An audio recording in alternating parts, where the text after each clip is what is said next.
seluruh hadirin dimohon untuk segera mengambil tempat duduk masing-masing. Acara akan segera dimulai.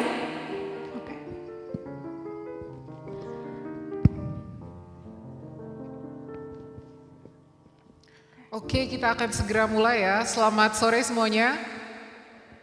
I don't think it's loud enough. Selamat sore semuanya.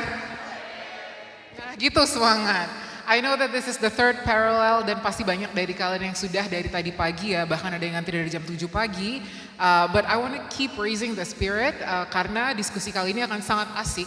Kita akan membahas mengenai pertarungan geopolitik aksi iklim di dunia dan bagaimana Indonesia bisa menavigasi the complex geopolitical and geoeconomic landscape for this. Pertama-tama saya ingin memperkenalkan diri, nama saya Esther, saya mewakilkan Foreign Policy Community of Indonesia dan saya akan memoderatori acara diskusi kita selama sekitar 1 jam ke depan. Dan saya akan memperkenalkan panelis-panelis yang sudah bergabung bersama kita. Dari kiri saya menuju ke kanan, kita kehadiran Pak Dias Hendro Priyono, staf khusus Presiden RI. You can give him a round of applause. Kita juga ada kehadiran Ibu Shinta Kamdani, Wakil Ketua Koordinator 3 Bidang Maritim, Investasi dan Luar Negeri Kadin. When you think about climate, sustainability and private sector, you will think of Ibu Shinta. Kita juga kehadiran Pak Archandra Tahar sebagai Komisaris Independen PT PLN. We also have Pak Agus Purnomo, or familiarly known as Pak Pungki, sebagai Senior Advisor for Sustainability at Golden Agri Resources Limited. And last but certainly not least, kita kedatangan Ibu Tiza Mafira selaku Direktur Climate Policy Initiative Indonesia atau CPI Indonesia. Baik, jadi untuk fokus dari sesi ini kita akan benar-benar melihat apa saja kebijakan iklim yang dalam beberapa tahun ke depan sudah ada di panggung internasional, mulai dari negara-negara seperti Eropa, Amerika Serikat, dan bagaimana caranya Indonesia sebagai salah satu negara berkembang dan aktif dalam forum internasional bisa navigate this complex world dan make sure bahwa agenda iklim kita tetap terdepan, front and center. I will be moderating this. Pertama akan dalam bentuk diskusi panel dulu sekitar 30 menit. Namun nanti akan dibuka untuk sesi question and answer dari para penonton. Jadi kalian bisa sudah mulai mempersiapkan pertanyaannya dan nanti ada sesi Q&A, just raise your hand and then our runners will make sure you get the mic. Saya akan mulai dulu, pertama-tama pertanyaannya untuk Pak Archandra.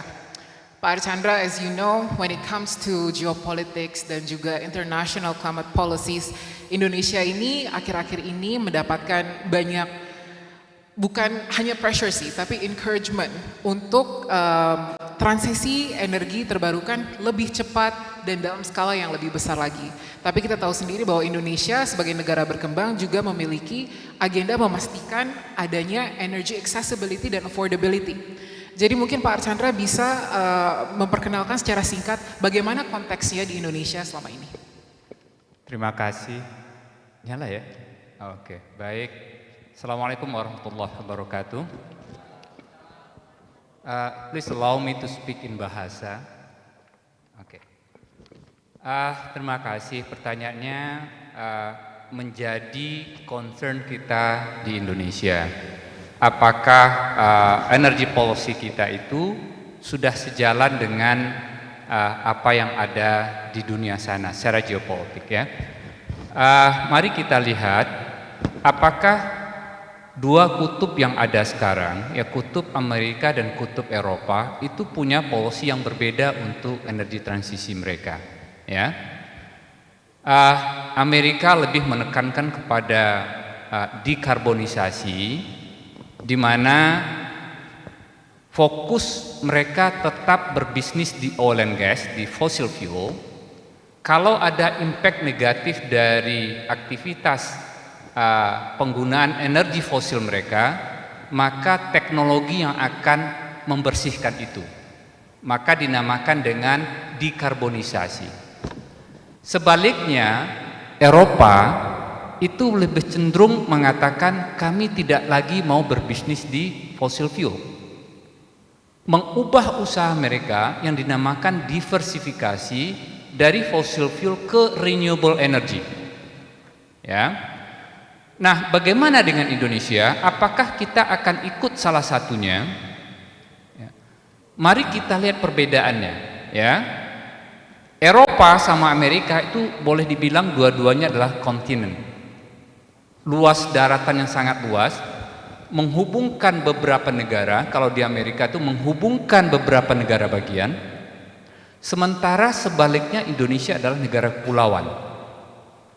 Artinya apa? Strategi untuk strategi untuk transisi energi, we have to be different. Kita tidak bisa mencontoh one way or the other. Ya. Nah, apalagi perbedaannya? Perbedaannya adalah selain kita punya sebagai negara kepulauan, di mana lagi negara kepulauan yang bisa representatif untuk energi transisi ini? Mungkin Jepang. Masalahnya Jepang penduduknya tidak sebanyak Indonesia, pulaunya juga tidak sebanyak Indonesia. Ya, jadi secara geopolitik. Apalagi perbedaannya? Ada negara yang kuat dengan sumber daya alamnya, tapi minim dengan sumber daya manusia. Ada negara yang kuat dari sumber daya manusia, tapi minim sumber daya alam. Atau ada negara yang kaya akan sumber daya alam dan sumber daya manusia. Nah, untuk itu Amerika termasuk kategori kaya akan sumber daya alam, kaya akan sumber daya manusia. Eropa boleh dibilang tidak begitu kaya dengan sumber daya alam, tapi kaya akan sumber daya manusia. Bagaimana Indonesia? Apakah kita kaya dari sisi sumber daya alam? Ya, that's a big question. Ya, kita akan lihat lebih dalam lagi. Yang kedua, apakah kita kaya dari sisi sumber daya manusia? We don't need to answer it. Ya. Kenapa? Data menunjukkan mungkin kita punya data yang berbeda. Ya. Bagaimana strategi negara yang kaya dua-duanya atau miskin dua-duanya atau kaya salah satunya? Mereka punya strategi energi transisi yang berbeda. Australia misalnya, ya. Australia mengatakan beberapa tahun belakangan bahwa mereka akan tetap berbisnis di fossil fuel, batu bara dan lain-lain, tapi tetap menjaga lingkungan dengan cara apa? Persis seperti di Amerika. Ya, di mereka akan menggunakan teknologi. Keluarlah teknologi-teknologi yang dinamakan dengan CCUS, CCS dan lain-lain. Itu adalah teknologi yang dikembangkan agar masa transisi ini yang masih membutuhkan fossil fuel bisa memanfaatkan secara optimal, tapi emisi footprintnya bisa mereka jaga.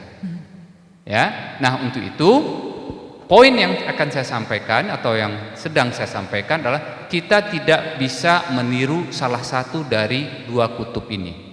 Kita harus membuat strategi sendiri sesuai dengan keunikan kita di Indonesia. Yang pertama adalah kita negara kepulauan. Kalau dibilang kaya akan sumber daya alam, hal-hal tertentu kaya, tapi hal-hal lain belum tentu. Satu contoh, apakah kita negara kaya minyak? Ya, reserve kita, cadangan minyak kita itu mungkin representatif sekitar 0.2% of worldwide reserve, hanya 0.2%. Bicara tentang gas alam, reserve kita proven itu hanya 1.4%. Nah, dibandingkan dengan negara lain, Jepang, Korea, tentu kita lebih kaya. Tapi dibandingkan dengan Amerika, dibandingkan dengan Rusia, dibandingkan dengan Iran, kita nggak ada apa-apanya. Makanya strategi kita harus sesuai dengan kebutuhan kita, mempertimbangkan geopolitik dan kemampuan masyarakat kita akan membeli harga energi, sehingga apa? Yang lebih utama bagi kita sekarang adalah bagaimana menyediakan energi yang affordable sementara tetap menjaga lingkungan yang lebih baik. Baik, terima kasih Pak Archandra untuk opening statement-nya. Saya akan beralih ke Ibu Tiza Mafira. Tadi Pak Archandra sudah mendescribe sumber daya alam Indonesia, sumber daya manusia Indonesia, dan I argue this morning kita sebenarnya ada satu hal lagi, yaitu sumber daya internasional. So how can we make international cooperation works for the climate agenda, right? Tapi realitanya akhir-akhir ini ada tren green protectionism dari berbagai negara di luar sana. Mungkin Ibu Tiza bisa menceritakan sedikit apa impact-nya dari green protectionism ini untuk agenda Indonesia.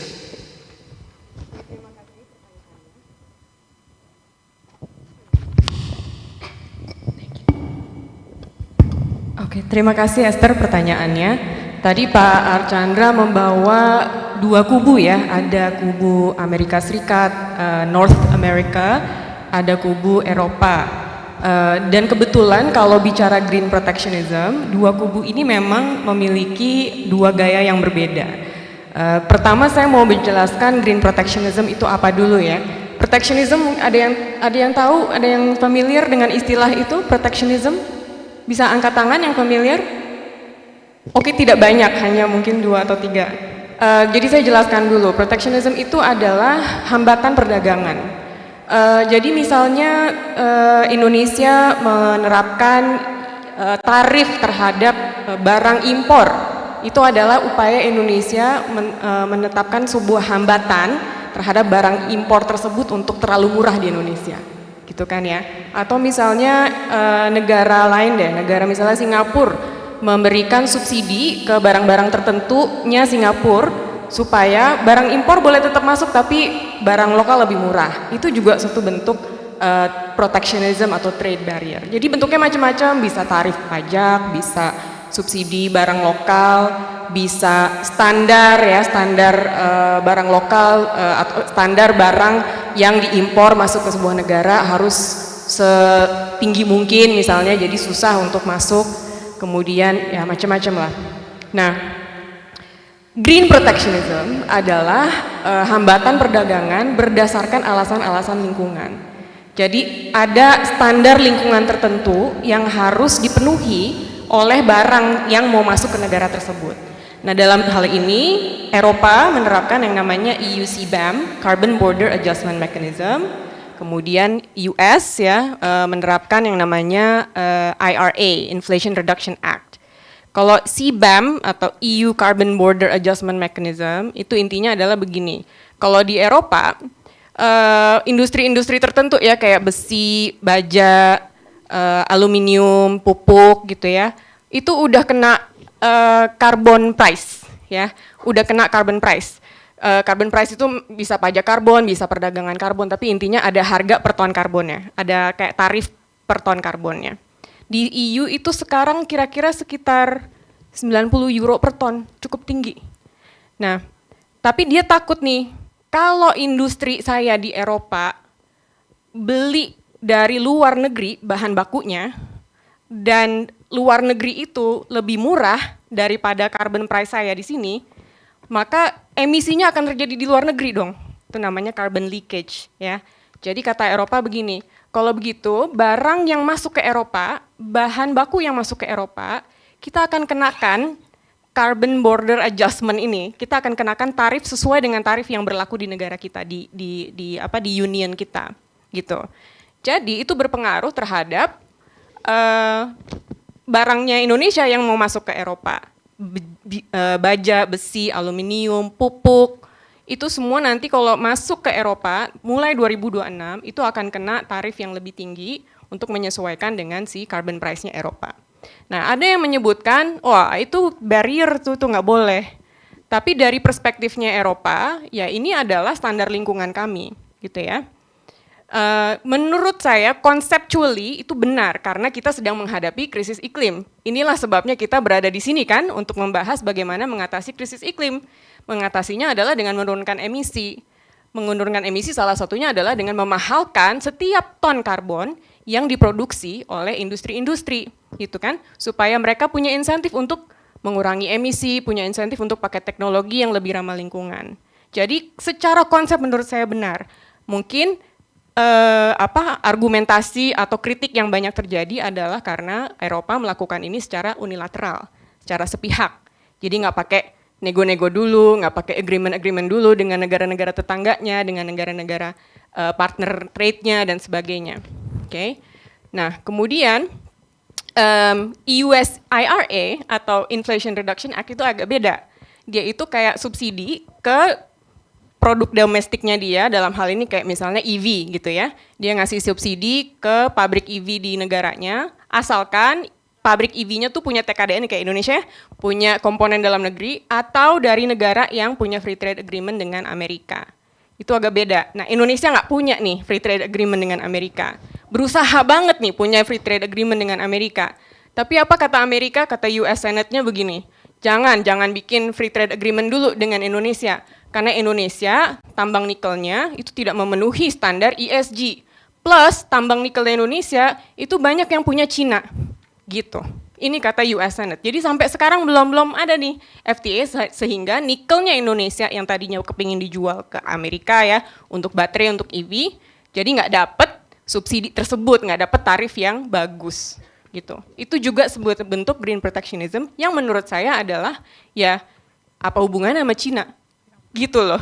Kalau mau pakai standar ESG silahkan, tapi emang ada apa kalau misalnya investornya dari Cina kah, dari Jepang kah? What is that about? Kenapa diskriminasi terhadap suatu negara gitu? Jadi menurut saya hal-hal seperti ini, tren-tren green protectionism ini untuk menutup saja ya, ini pasti akan terjadi. Maksudnya ini adalah tren yang akan terus berlanjut di mana dunia, negara-negara itu akan memiliki carbon pricing. Karena harus ada internalisasi eksternalitas lingkungan. Ya, harus ada setiap ton karbon itu lama-lama harus memang semakin mahal.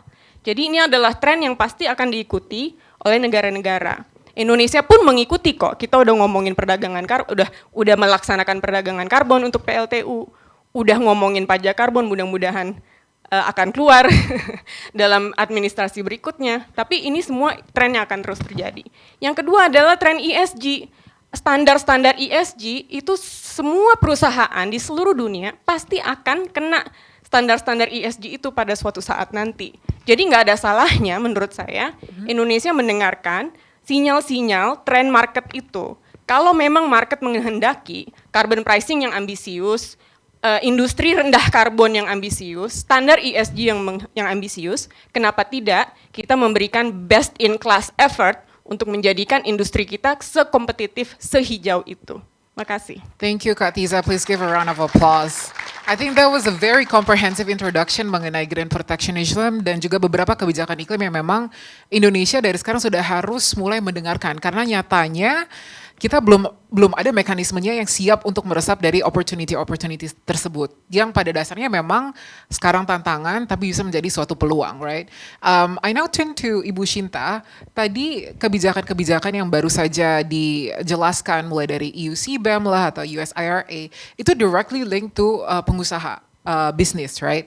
Nah, Ibu Shinta bisa gak tolong berikan pandangan apakah sektor swasta kita, pelaku bisnis kita di Indonesia sudah bisa menavigasi tekanan dua sisi ini, di mana kita harus stay competitive on the global stage, tapi juga mematuhi kebijakan-kebijakan yang baru dikeluarkan ini. Ya, terima kasih Esther. Jadi mungkin pertama-tama kita mesti definisikan dulu namanya kalau pelaku usaha Indonesia itu siapa. Karena kalau kita tahu kan sebenarnya pelaku Indonesia tuh 99% tuh masih UMKM ya sebenarnya. Jadi kita selalu mengatakan kalau pelaku usaha Indonesia tuh kelihatannya cuma bicara perusahaan-perusahaan besar di Indonesia, terutama eksportir yang kebanyakan kemudian langsung directly impact kepada regulasi-regulasi internasional yang ada. Jadi nomor satu jelas kalau kita lihat pelaku usaha Indonesia, are we ready gitu. Kalau dilihat perusahaan-perusahaan besar, nanti mungkin Mas Pungki juga bisa jelaskan, dia representasi salah satu perusahaan yang paling besar di Indonesia, mungkin kesiapannya itu lebih ada. Saya ingat Mas Pungki kita pernah bicara soal deforestation, kita bicara soal sertifikat itu udah lama, udah beberapa tahun. But actually we cannot just depend on those few companies yang punya resources untuk get themselves ready gitu. Jadi kita sekarang mesti melihat posisi lebih ke aspek before we go to the business adalah dari pemerintahnya sendiri. What is the government doing to support the private sector, to support the businesses untuk bisa memenuhi aturan-aturan internasional yang ada. Karena pada akhirnya sesuai dengan demand memang kita tidak bisa tidak mengikuti aturan-aturan tersebut. Saya mau memberikan contoh tadi disampaikan Mbak Tirsa soal SIBAM. Kita juga punya namanya EUDR ya. Tadi kalau EUDR itu deforestasi lebih kaitannya kepada lebih produk-produk pertanian perkebunan itu dikasih waktu 18 bulan dan efektif 30 Desember ini ya kalau nggak salah ya. Udah mesti siap. Jadi that's a big challenge for Indonesia. Tapi mengenai SIBAM ini saya mau cerita sedikit soal SIBAM. Actually yang sektor yang kena SIBAM itu cuma 6 sektor ya. Yang paling besar buat Indonesia tuh besi baja, aluminium sama fertilizer. Itu yang paling besar sebenarnya. Nah, tapi dengan konsep SIBAM ini nih impact-nya nggak cuma sektor-sektor yang 6 ini. Kenapa? Karena sekarang even kalau kita bicara soal manufacture tekstil garment, sepatu itu tuh ada tuh yang namanya besi bajanya gitu loh. Jadi kita nih sekarang mesti clear dulu gitu. Tidak hanya bisa bicara produknya langsung tapi juga supply chain yang ada gitu ya. Jadi ini yang jadi kuncinya semakin lebih menantang karena pada akhirnya kemudian di Indonesia sendiri kita mau memenuhi banyak sekali upaya-upaya dekarbonisasi, tapi kita tahu sendiri tadi Pak Archandra sudah menyatakan even sourcing daripada renewable energy kita tuh terbatas. Jadi bagaimana manufacturing kita itu mesti memenuhi persyaratan sementara mereka nggak bisa mendapatkan source supply power yang memadai dari renewable. So kemudian transportasi dan logistik itu masih pakai fossil fuel semua kebanyakan gitu kan. Nah jadi ini akan mempengaruhi dari segi upaya-upaya even kalau perusahaan mau melaksanakan. Jadi tantangan yang dihadapi pelaku usaha itu sangat banyak gitu. Jadi dia kalaupun dia mau memenuhi standar, jadi pertama tahu mengenai standarnya, tapi kedua even kalau dia mau juga punya tantangan di dalam negeri sendiri untuk mereka bisa memenuhi standar tersebut. Nah sekarang apa yang bisa dilakukan pemerintah?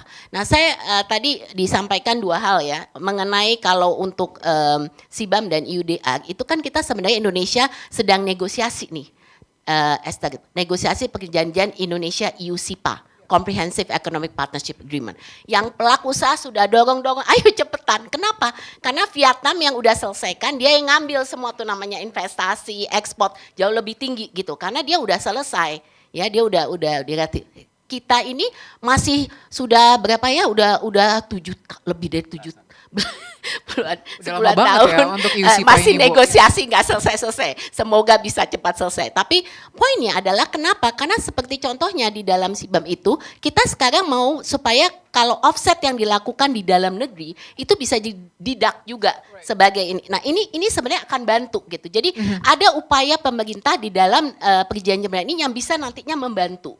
Tapi itu harus didorong dan dipercepat. Untuk IRR the same thing. Right. Kita punya dengan Amerika yang namanya IPEF. Jadi negara-negara ASEAN dan beberapa negara itu namanya punya IPEF, Indo-Pacific Economic Framework, yes, IPEF. Di dalam IPEF kita juga mau bagaimana bisa nggak sih kalau kita ikut IPEF kita kemudian di waive dari IRR. Itu keinginan daripada pemerintah tentunya. Ini upaya-upaya yang harus dilakukan dengan Critical Mineral Agreement dan so forth. Yeah. Jadi menurut saya aspek yang keterbatasan yang kita hadapi di dalam negeri sendiri ini harus didukung oleh pemerintah dengan effort yang dilakukan pemerintah G2G-nya bagaimana untuk bisa mendorong pelaku-pelaku usaha Indonesia. Itu akan sangat sulit kita masuk ke pasar EU, ke pasar Amerika, negara-negara seperti ini kalau memang kita tidak bersiap. Karena pada akhirnya without that aja kita nggak bisa kompetisi. Apalagi kita sekarang kalau nggak bisa masuk ke akses market pasar mereka. Ini akan sangat challenging buat kita. Oke, terima kasih Bu Shinta. Very useful insight from the private sector. Saya beralih ke Pak Pungki. Tadi salah satu hal yang di-repeat Pak dari tadi adalah contohnya EUDR, EU Deforestation Regulation, dan kita tahu bersama bahwa Indonesia juga, we have a lot of forests, we have a lot of, mangroves and peatlands, dan dari regulasi ini sendiri sepertinya akan sangat menghambat perdagangan kita kalau misalnya masih ada deforestasinya. Gimana Pak dari Pak Pungki, apa pandangan Bapak mengenai hal ini? Terima kasih, Esther.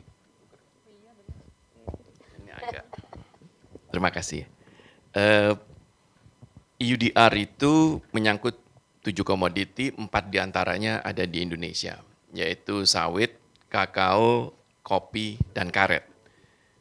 Saya bekerja di perusahaan sawit. Nah, dari segi tujuan, apa yang tercantum di dalam undang-undangnya, EUDR, maupun juga kalau di Inggris ada Forestry Race, di Amerika ada Forestry Act, jadi ini sudah tinggal tunggu waktu aja tuh, nanti diundangkan, kita udah nggak punya pilihan. Nah, mereka tuh yang membuat peraturan itu tidak paham bahwa kalau sawit itu 41% tanah kebun sawit itu dimiliki oleh masyarakat perorangan. Jadi ini petani, kita sebutnya pekebun rakyat.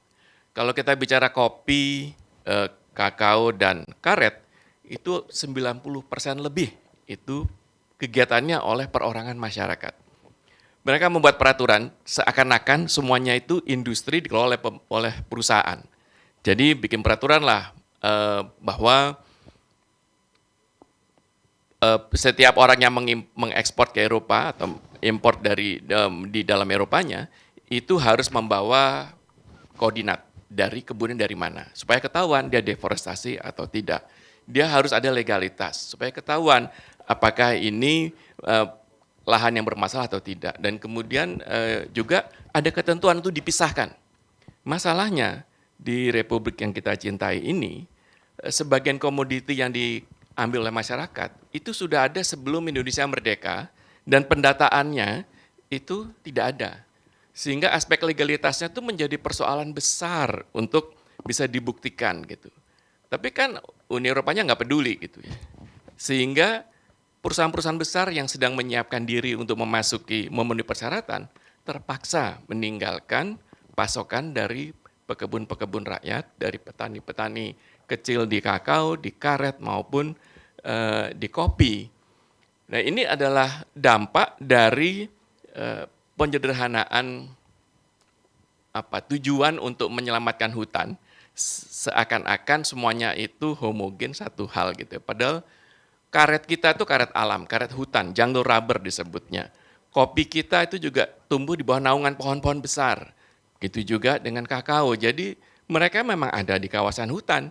Dan kalau di kawasan hutan, pasti tidak bisa dapat sertifikat hak milik. Kalau tidak punya sertifikat hak milik, tidak bisa dibuktikan legalitasnya. Nah, ini persoalan yang memang sebagian besar persoalan di dalam negeri, tapi itu menjadi masalah karena tidak dipahami oleh yang membuat peraturan di Eropa, di Inggris, di Amerika. Amerika dan Inggris belum terjadi, tapi akan segera.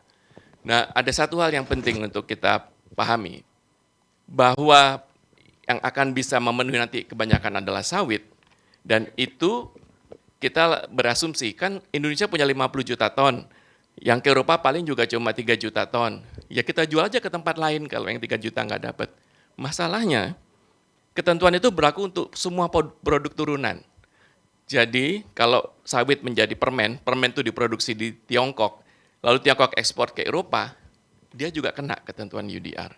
Sehingga pada akhirnya dalam 1 tahun ke depan, UDR ini menjadi ketentuan dari berbagai pasar besar yang sawit Indonesia itu kita jual, baik itu di India, di Tiongkok, di Malaysia, maupun tempat-tempat lain gitu. Nah, ini tidak ada pilihan kecuali mengatakan kepada orang Eropa, hey, kalau kamu mau menyelamatkan hutan, kita punya komitmen yang juga kuat. Kita sudah menurunkan deforestasi 5 tahun terakhir. Lihat dong datanya gitu. Jadi, udah mau habis. Jadi jangan berasumsi bahwa dengan melalui peraturan perdagangan, lalu kami tiba-tiba sadar. Enggak, dari kemarin juga udah sadar gitu. Tapi yang kamu minta tidak bisa kita penuhi karena 90% produsen dari komoditi tersebut adalah rakyat, yang untuk mendatanya itu akan butuh waktu, yang untuk melengkapi persyaratannya, mengumpulkan koordinat-koordinatnya, itu ya tidak bisa dalam beberapa bulan, itu butuh beberapa tahun, kecuali kalian memang ingin mengorbankan pekebun rakyat, pekebun petani rakyat. Terima kasih. Terima kasih Pak Pungki.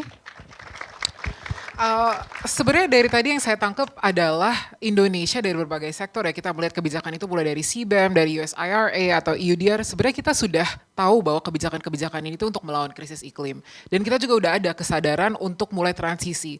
But it needs time and it needs, diplomat-diplomat Indonesia juga harus bisa menyampaikan ke para mitra negara-negara ini bahwa kita tuh unik dan banyak tantangannya masih harus kita bereskan gitu ya PR-nya.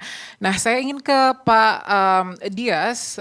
Pak Dias bisa gak share beberapa thoughts dengan kita bagaimana secara general Indonesia sebagai suatu negara berkembang, namun juga salah satu pemimpin Global South, gimana cara kita bisa mendapatkan solusi dari sini? Oke. Testing. Selamat sore, Assalamualaikum warahmatullahi wabarakatuh. Rekan saya Dias, waduh saya malu kalau bicara di depan Pak Archandra karena beliau senior saya ini ahlinya. Kalau sudah ada beliau harusnya saya udah nggak usah bicara lagi, Pak. Tapi ini memang kasih Esther. Mungkin begini ya, kita tahu bahwasanya electricity consumption pasti akan naik terus ya. Dan di masa depan akan naik karena beberapa hal. Yang pertama pastinya karena economic growth. Economic growth sama electricity consumption itu korelasinya positif. Jadi kurang lebih sekitar 1% kenaikan economic growth, pasti electricity consumption naik 1 bahkan 2%. Kalau untuk developing countries mungkin 0.5 until 1%, it depends. Tapi intinya ada positive correlation. Kedua, electricity consumption akan naik karena adanya population increase. Ya, kita sekarang 8 miliar orang, nanti tahun 2050 mungkin kita sudah 10 miliar orang, jadi lebih banyak, akan lebih banyak orang menggunakan handphone, menggunakan iPad dan lain sebagainya. Selain daripada itu, longevity juga naik. Ya, jadi orang nanti dengan adanya inovasi-inovasi yang mungkin sudah nanoteknologi, yang bisa memperbaiki cells sama tissues yang kecil-kecil yang harusnya they don't reproduce anymore once we age, jadi bisa karena ada kemampuan dari nanorobots itu yang masuk ke dalam darah. Jadi population increase bisa terus naik karena birth rate-nya naik dan juga karena longevity. Dan yang ketiga, technological advancement. Ya. Apa itu? Salah satunya artificial intelligence. Ya, artificial intelligence ada di mana-mana. Kita buka handphone sudah ada Gemini, sudah ada ChatGPT, udah macam-macam, ada Siri, Alexa di mobil, di macam-macam sudah ada artificial intelligence. Dan prediksinya pada tahun 2030 nanti artificial intelligence akan mengkonsumsi 1167 terawatt. Dan ini sangat-sangat besar untuk data centers-nya, untuk servers, belum lagi untuk cooling center-nya, air, penggunaan airnya akan juga lebih banyak. Jadi sangat mempengaruhi iklim dan ini adalah tantangan terbesar untuk kedepannya dalam hal electricity consumption. Karena adanya economic growth, karena adanya population increase, dan karena adanya artificial intelligence yang sebenarnya 3-4 kali lipat daripada konsumsi listrik di Indonesia saat ini yang 300-an terawatt lah ya. Jadi sangat-sangat luar biasa konsumsi listrik untuk artificial intelligence. Dan kalau kita bicara mengenai pertumbuhan ekonomi, kita kan harus mau survive juga. Kita harus bisa ekonominya itu naik terus. Nah lalu bagaimana mengenai energi, kebutuhan energinya? Renewable terhalang dengan yang namanya intermittency, hydro, solar, dan juga wind. Nah, kita sebenarnya masih ada satu solusi lain, ya. Kita mau nggak mau kita harus bicara mengenai nuklir. Ya. Apakah bisa Indonesia goes nuklir seperti yang dicita-citakan oleh Bung Karno? Kita punya reaktor nuklir, satu di Sewabesi, saya sudah ke sana, lalu di RA Kartini di Jogja, terus di Bandung ada Trigamark ya. Jadi walaupun itu juga tidak digunakan untuk membangkitkan listrik, tapi kesempatan untuk kita membuat nuklir, energi yang save per terawatt hour-nya jauh lebih kecil daripada batu bara, jauh lebih kecil daripada oil. Batu bara anggap 1 terawatt itu 28, 26 kematian, nuklir hanya 0 point something. Zero emission, CO2 emissionnya nggak ada. Reliable, no intermittency, dan nggak mahal. Ya, saya sudah bicara dengan salah satu yang mau membuat PLTN itu hanya 7 sen per kWh. Jadi cheap juga. Dan ini salah satu cara untuk Indonesia menuju kemandirian energi. Nah, Indonesia sebenarnya tidak perlu menggunakan uranium, apalagi uranium 235 atau plutonium 239 gitu ya. Karena itu yang bisa digunakan untuk Little Boy sama Fat Man yang di Hiroshima Nagasaki. Tapi kita banyak di Bangka Belitung tuh thorium.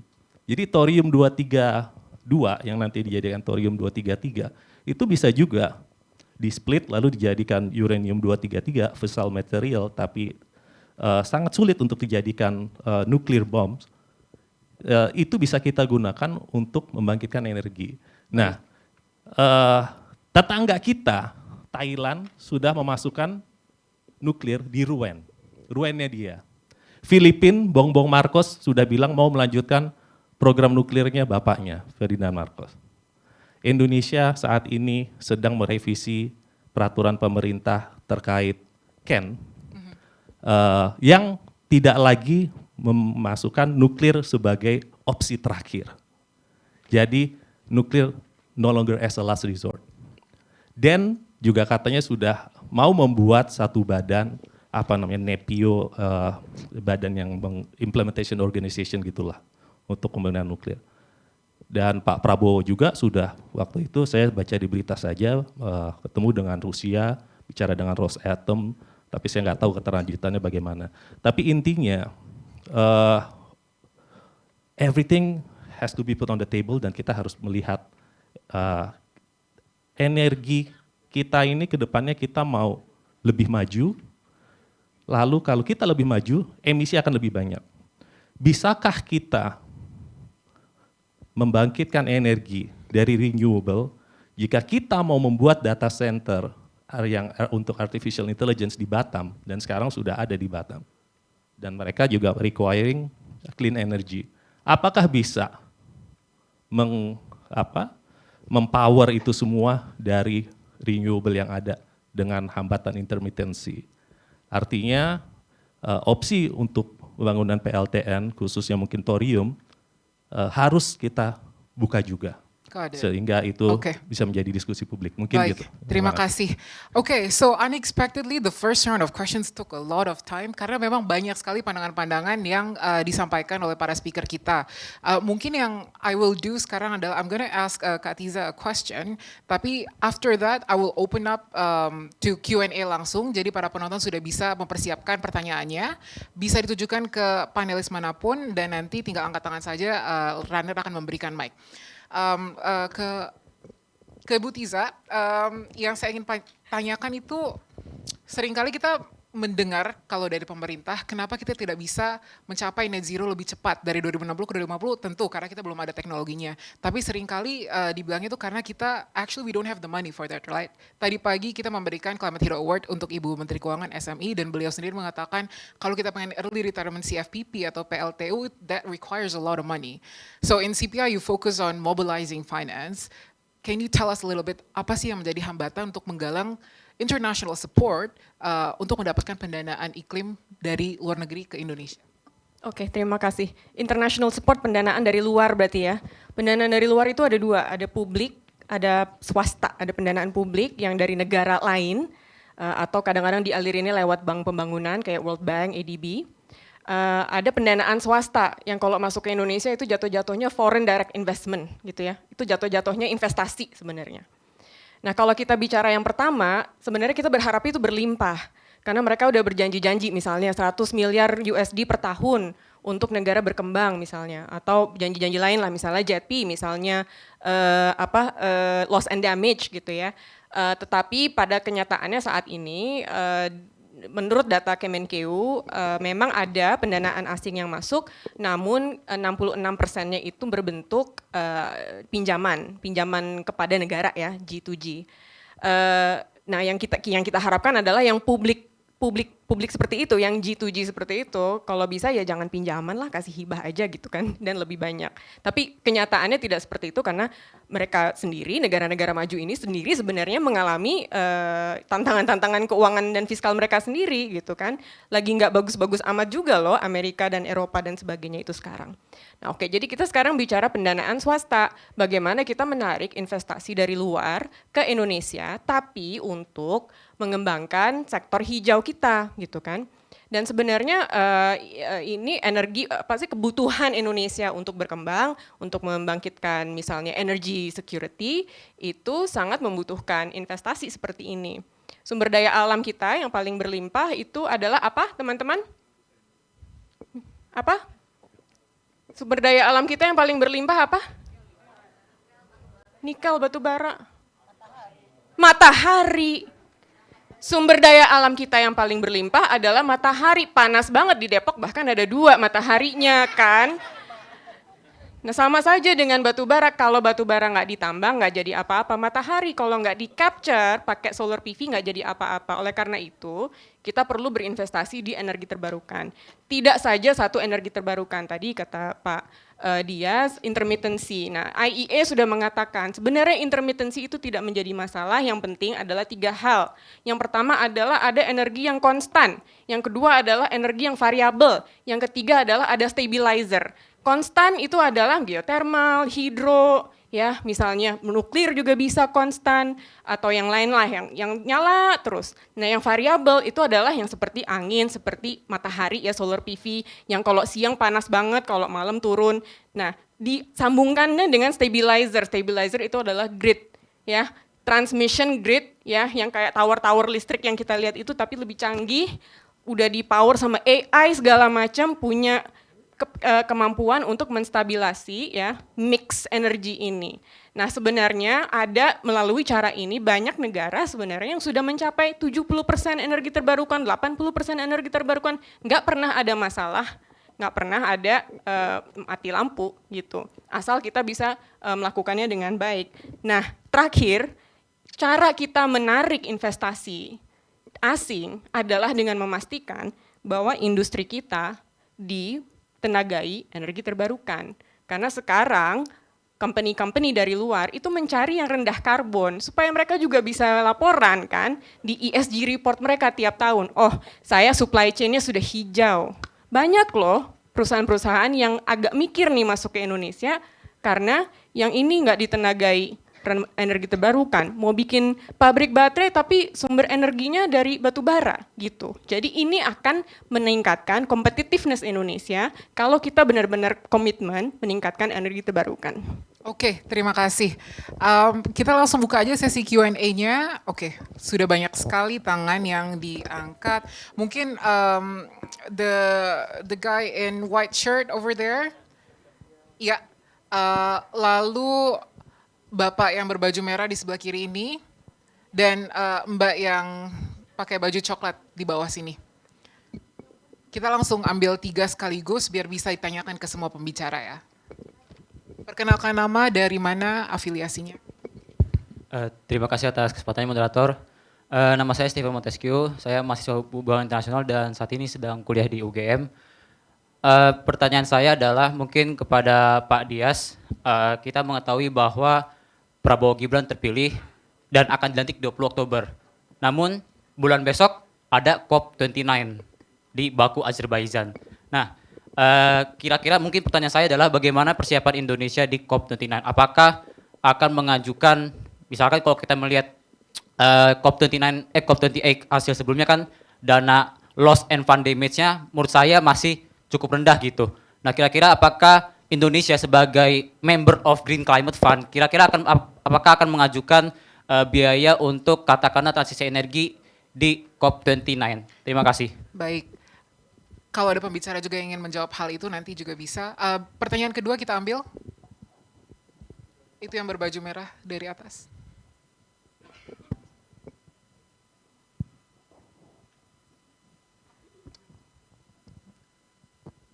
Terima kasih. Assalamualaikum warahmatullahi wabarakatuh.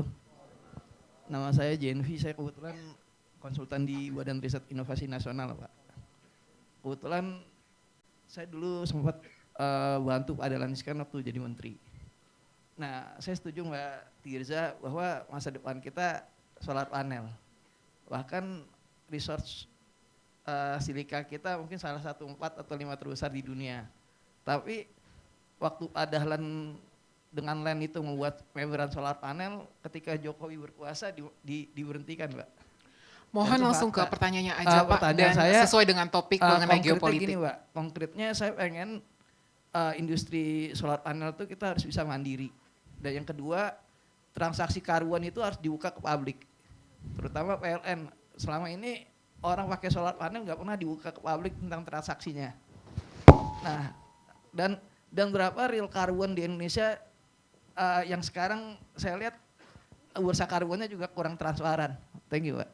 Oke, baik. Berarti pertanyaannya gimana caranya kita bisa lebih mengaktifkan pasar karbon kita setara dengan internasional dan lain sebagainya. Lalu pertanyaan ketiga dengan Mbaknya di bawah. Terima kasih. Selamat sore Bapak Ibu semuanya. Saya rasa saya bukan orang yang sangat expert di bidang angka-angka dan energi segala macam, tetapi saya kemarin itu lulus dari planologi dengan konsentrasi disaster management dan climate change adaptation. Nah, tadi sudah diambil oleh Bapak yang tadi, maaf Bapak yang sudah bertanya tentang panel surya yang saya baca itu memang agak tumpang tindih antara kebijakan PLN dengan semangat kita ya, our spirit to be menggunakan energi terbarukan. Kan surya kita selalu ada matahari kan Pak. Jadi sebaiknya maksudnya semoga saja ada kebijakan yang lebih menggenjot untuk penggunaan panel surya ini. Karena kemarin juga saya ikut webinar dengan orang ambasador dari India, itu mereka rumah tangga yang sekarang mereka yang ada di India itu mereka sedang berlomba-lomba untuk menggunakan panel surya. Kenapa dengan kita orang Indonesia yang selalu kepanasan tapi tidak digunakan energi untuk kehidupan kita. Yang kedua adalah saya sendiri sekarang sedang merintis usaha kopi. Saya juga punya mitra yang selalu ekspor ke Qatar dan ke Chile.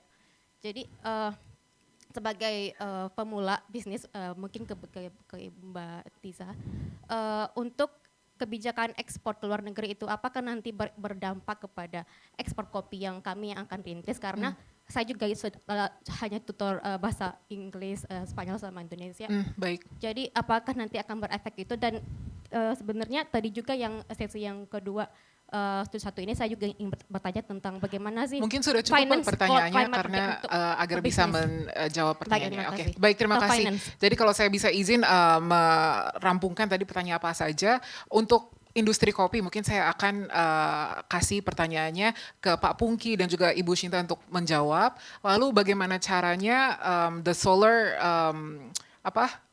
daya solar kita itu bisa setara dengan India yang dibilang the renewables atau solar superpower. Mungkin saya izin kasih ke Pak Archandra ya Pak pertanyaan tersebut, dan juga persiapan di COP29 mungkin ke Pak Dias dan ke Ibu Tiza. Silahkan, siapa yang ingin duluan menjawab?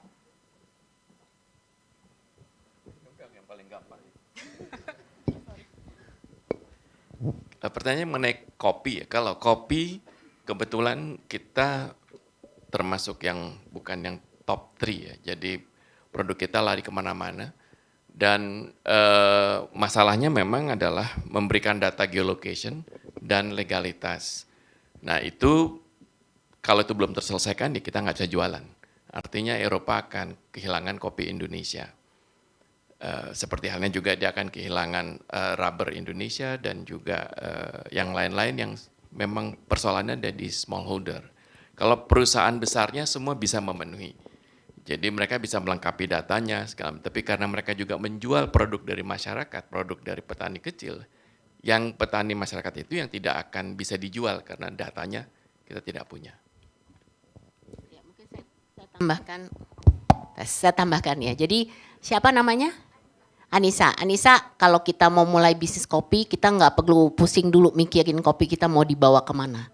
Jadi menurut saya kita develop bisnisnya dulu, tapi yang pasti kalau untuk market access, salah satu upaya yang kami lakukan juga di Kadin dan Apindo itu adalah kita mencoba untuk membantu teman-teman yang UMKM yang mau masuk ke pasar global.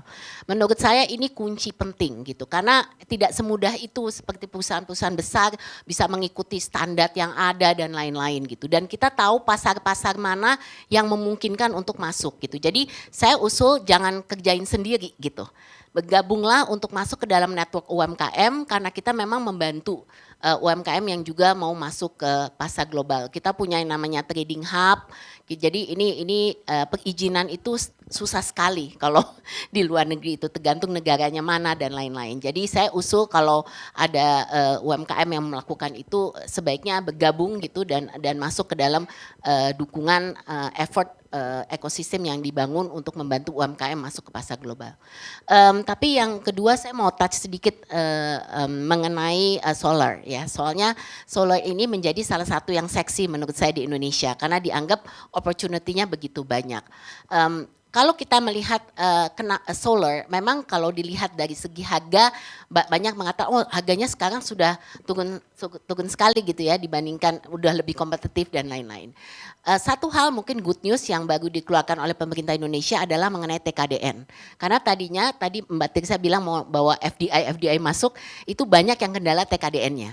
Tapi bagus saja pemerintah mengeluarkan khusus untuk solar panel itu TKDN-nya sudah diturunkan ke 20%. Effort yang kita lakukan untuk mencapai itu adalah harus mengumpulkan the whole ecosystem in Indonesia dan kemudian melihat kesiapan daripada perusahaan-perusahaan Indonesia untuk menyiapkan supply untuk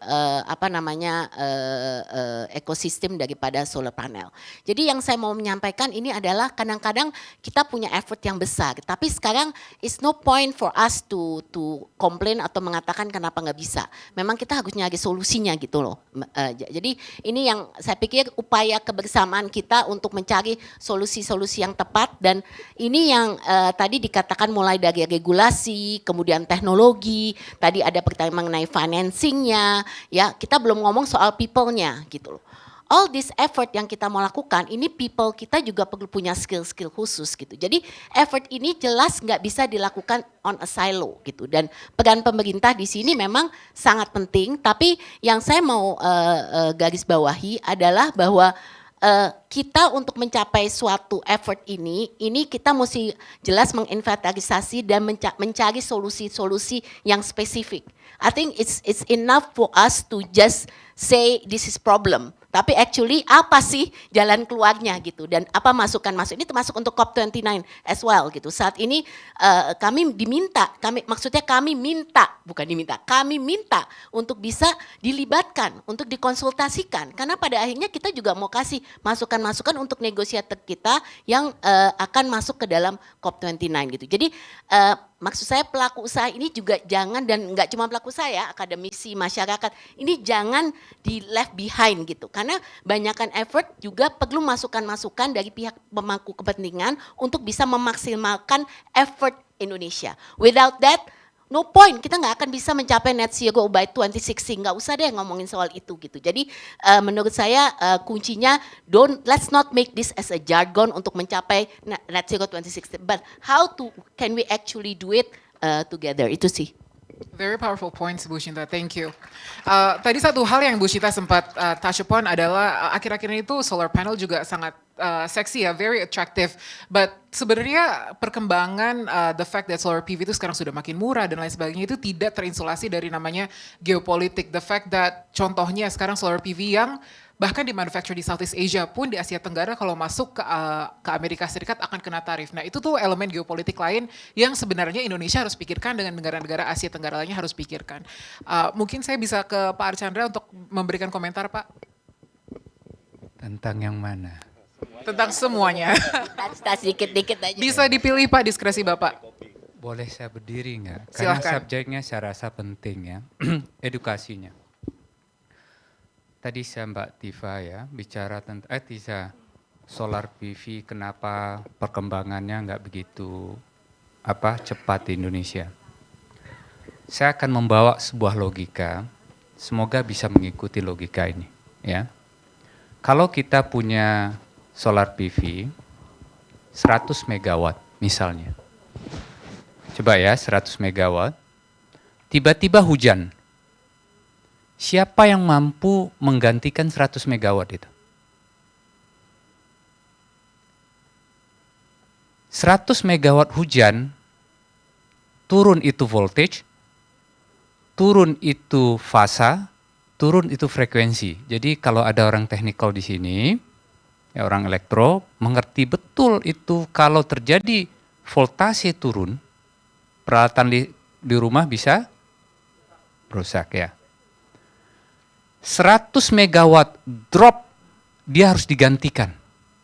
Siapa penggantinya? Kalau penggantinya itu adalah batu bara cold start, mulai dari dia mati sampai bisa masuk menggantikan 100 megawatt itu butuh 10-11 jam.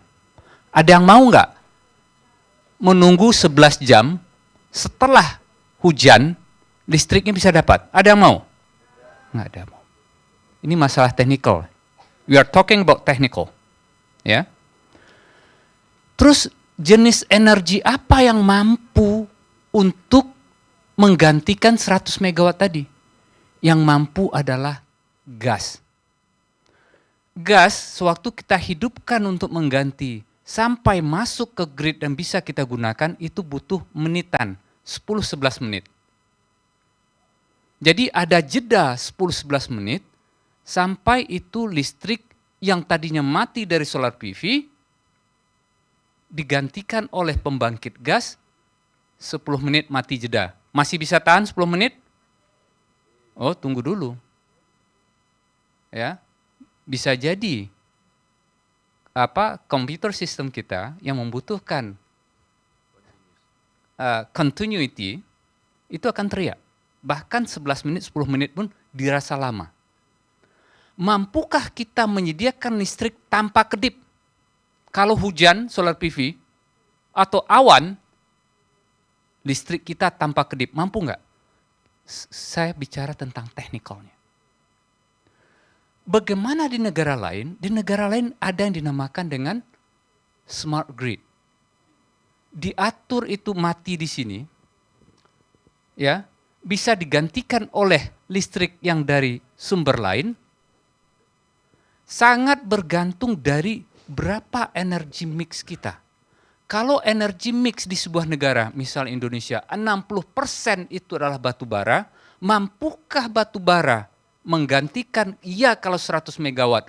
Kalau ada 2 gigawatt solar PV yang tiba-tiba mati, what will happen? Kita belum punya smart grid. Karena kita belum punya smart grid, penetrasi variable renewable energy will be limited. Ya, itu satu hal. Yang kedua, we have a lot of sun in this country. Wait a minute. Kita banyak sun, kita juga banyak hujan. Rata-rata CF, capacity factor, kalau di Arab Saudi sana, di negara-negara Arab, itu bisa mencapai 24% CF. Indonesia hanya punya 18%. Ya? Masih punya waktu enggak deh? Masih? Udah cukup? Mungkin bisa dipercepat. Ya udah, gitu aja. Oke. Jadi yang Pak Archandra tadi sampaikan adalah memang tantangan-tantangan dan realita on the ground-nya Indonesia seperti apa. I'm looking at, there's Deputy Ambassador of Denmark here, Per Brixen. Maybe you guys as the Danish renewable energy superpower can help us on this front. But anyway, saya akan beralih ke Pak Dias untuk memberikan secara singkat saja Pak, bagaimana seharusnya persiapan COP29 Indonesia. Makasih Mbak, tadi makasih juga pertanyaannya. By the way, saya saya bukan negosiator di situ dan saya juga bukan di tim, tapi yang saya dengar memang ada beberapa hal yang akan ditekankan ya. Yang pertama mengenai pendanaan iklim yang tidak terrealisasi berapa 100 juta billion ya. Terus terkait juga katanya mau ada peningkatan komitmen Indonesia. Nah, yang ini mungkin yang perlu saya sampaikan, dulu kita 29, sekarang 31,8 sama 43,2 with and without international support. Nah, tapi begini, sebenarnya target emission reduction Indonesia tuh sudah cukup tinggi, ya, karena menurut IPCC ya, Intergovernmental Panel on Climate Change, itu kalau kita mau ke 1,5 derajat atau 2 derajat Celcius, itu setiap negara di dunia harus punya target 43. Dan enggak semuanya punya target 43. Indonesia untuk ke 43 butuh bantuan internasional. Nah, tapi saya jadi teringat nih, saya pernah nonton salah satu wawancaranya Pak Archandra Tahar. Nah, sebagai penggemar beliau, saya nonton, beliau bilang emisi CO2 per kapita Indonesia itu masih kecil. Ya, gitu ya Pak ya, dibandingkan dengan misalnya Qatar, Kuwait dan lain sebagainya yang berapa, 11 mungkin Pak ya, 11 ton ya per kapita ya, Indonesia masih 2,5. 2,5 ton ya, 2, ya sekitar segitulah. Dan rata-rata dunia itu 5. Jadi artinya kita nih sangat berbaik hati banget. Gitu. Karena kita bukan pencemar lingkungan, quote unquote lah. Gitu. Nggak bisa ngomong gitu juga ya. In terms of emission paling nggak per kapita. Tetapi target kita naik terus, 29, 31 dan sekarang katanya mau dinaikkan lagi. Justru menurut saya ini di COP29 harusnya kita bisa juga nih minta komitmen dari negara lain agar untuk menunjukkan bahwa hey man, we have done our part, let's do your part juga dong gitu, jangan kita doang gitu. Artinya mungkin harus ada arah ke sana juga. Kalau masukan dari saya, mungkin begitu saja ini. Terima kasih. Baik, oke. Tadi kita sudah mendengar dari jawaban-jawaban para panelis, kalau memang sebenarnya banyak tantangan untuk Indonesia ingin net zero 2050, bahkan di panggung diplomasi. Tapi kalau saya boleh izin menambahkan, just because tantangan-tantangan ini ada, bukan artinya kita harus lengah dan ya udah biarin aja gitu kan. Kita tadi mendengar dari Bu Tiza contohnya, EUCBAM, kalau misalnya kita nggak menciptakan pajak karbon, pasar karbon, itu yang namanya barang-barang Indonesia, Indonesian goods gak bakal bisa masuk ke Uni Eropa. Kita kehabisan banyak opportunity untuk para pelaku bisnis kita. Begitu juga dengan EUDR dan juga US IRA dan lain-lain. Saya sekarang akan mengambil lagi beberapa pertanyaan. Mungkin ini adalah sesi terakhir untuk pertanyaannya. Which one you wanna pick, Bu? Oh. Mungkin yang di depan satu. Sama mbaknya yang di belakangnya. Oke. Secara cepat, singkat, padat, dan jelas. Sesuai dengan topik. Iya, langsung aja Mbak. Perkenalkan, nama saya Vina. Sebelum dari sini, saya dari ballroom sebelah. Di situ ada ambasador Denmark bilang salah satu cara untuk mengatasi net zero ini adalah dengan invite everyone to talk about this issue. It means about climate change and then pushing governments to be more ambitious. Yang saya ingin tanyakan, sejauh ini dari pemerintah sendiri sudah seambisius apa terkait net zero ini? Karena tadi negara Denmark sendiri sudah menjelaskan sebegitu bagus konsepnya dengan setiap bulan, mulai April, setiap bulannya ada monthly report. And then pertanyaan kedua, sebelumnya saya memang kurang begitu paham mengenai private sector, tapi kalau untuk masyarakat ke bawah sendiri, masyarakat kita di bawah, sepertinya belum banyak yang tahu begitu pentingnya tentang climate ini. Jadi menurut Bapak Ibu, kira-kira apa yang bisa dilakukan oleh masyarakat supaya bisa menjadikan seperti budaya gitu, bahwa ini penting untuk dibicarakan, penting untuk diselesaikan. Supaya upayanya itu bukan hanya dari government, bukan hanya dari private sector, tapi juga dari masyarakat itu sendiri. Mungkin dari saya itu saja, terima kasih. Oke, baik. Mungkin saya izin jawab ya Mbak, karena kita akan mengangkat pertanyaan yang sesuai dengan topik. Kalau mengenai apakah target Indonesia sekarang sudah cukup ambius, kalau kata kami dan dari para pegiat iklim belum ambisius, karena kita masih 10 tahun lebih telat. Kita sudah menyamakan pemahaman tersebut kalau kita belum terlalu ambisius, tapi butuh bantuan dari semua yang ada di sini untuk menaikkan tadi apa pentingnya yang Mbak bilang, yaitu edukasi mengenai iklim. Baik, Bapak bisa menanyakan pertanyaannya. Baik, terima kasih atas kesempatannya. Assalamualaikum warahmatullahi wabarakatuh. Perkenalkan, nama saya Novel Baharmus. Saya dari background saya saya mahasiswa magister hubungan internasional di Universitas Indonesia. Saya ingin bertanya kepada Kak Tiza, apakah ada upaya dari pemerintah Indonesia untuk menerapkan green protectionism dalam kebijakan domestik dan bagaimana kebijakan ini berintegrasi dengan strategi nasional untuk mengurangi emisi karbon dan mempromosikan keberlanjutan, dan apakah ada contoh konkretnya? Terima kasih. Terima kasih. Baik Bu Tiza, kalau ingin menjawab atau para panelis lainnya yang ingin memberikan komentar juga silahkan. We only have 5 minutes left. Apakah Indonesia sudah menerapkan green protectionism? Kayaknya enggak ya. Maksudnya tidak secara eksplisit juga ya menerapkan itu. Biasanya kebalik. Kita benar ya. Biasanya kebalik. Mereka yang menerapkan green protectionism terhadap kita. Tapi saya gatel banget mau ngomong soal smart grid. Saya setuju banget, ini penting sekali teman-teman, smart grid. Tadi makanya saya bilang kan butuh konstan, variabel, stabilizer. Stabilizer itu adalah smart grid. Storage juga bisa. Gitu. Dan Indonesia memang investasinya di transmission and grid ya, itu memang perlu ditingkatkan. Sekarang ini smart grid dan secara umum ya optimalisasi transmisi dan ekspansi transmisi Indonesia supaya bisa nyambung dari pulau ke pulau, itu sedang dibahas sekali ya dalam lingkup JETP ya, another topic.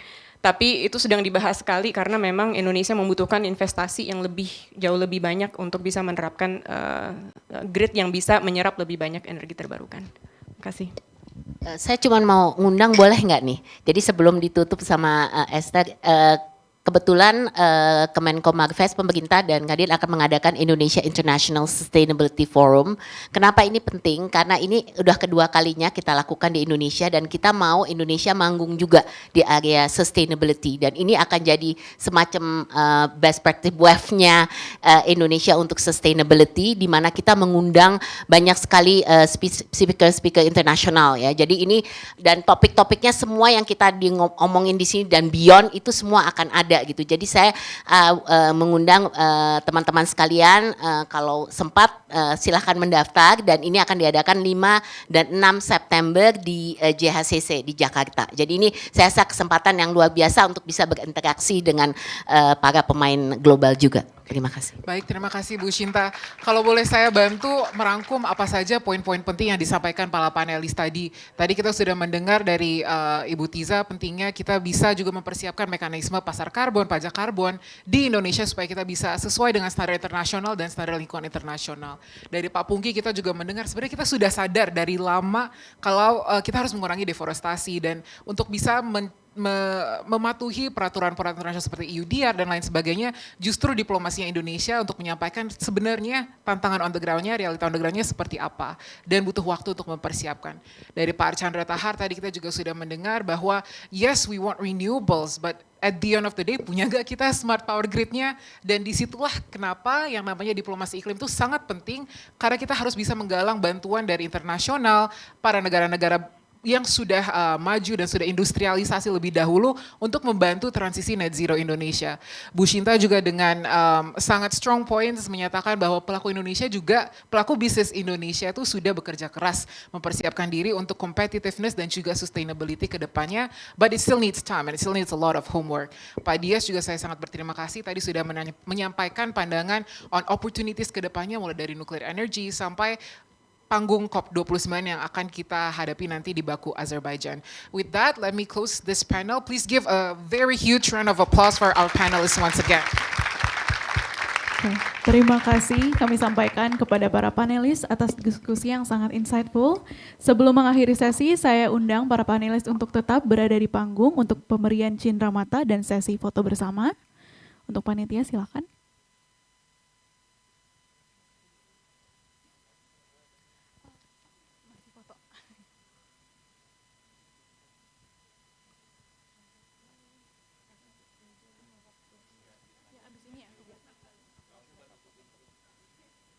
Oke.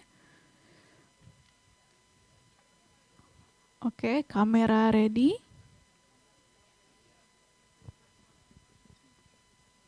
Kamera ready. Oke, kita foto. Oke, 1, 2, 3. Sekali lagi, 1, 2, 3.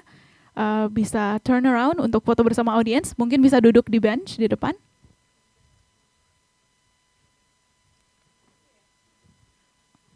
Oke.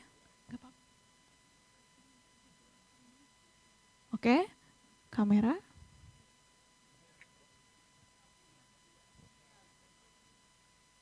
Oke.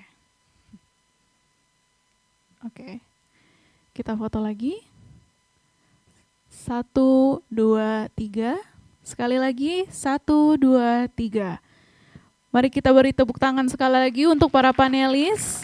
Terima kasih banyak. Kami persilahkan untuk meninggalkan ruangan terlebih. Kalau closing di sini, nggak boleh ke bawah, soalnya udah penuh. Enggak, speaker mau suruh keluar.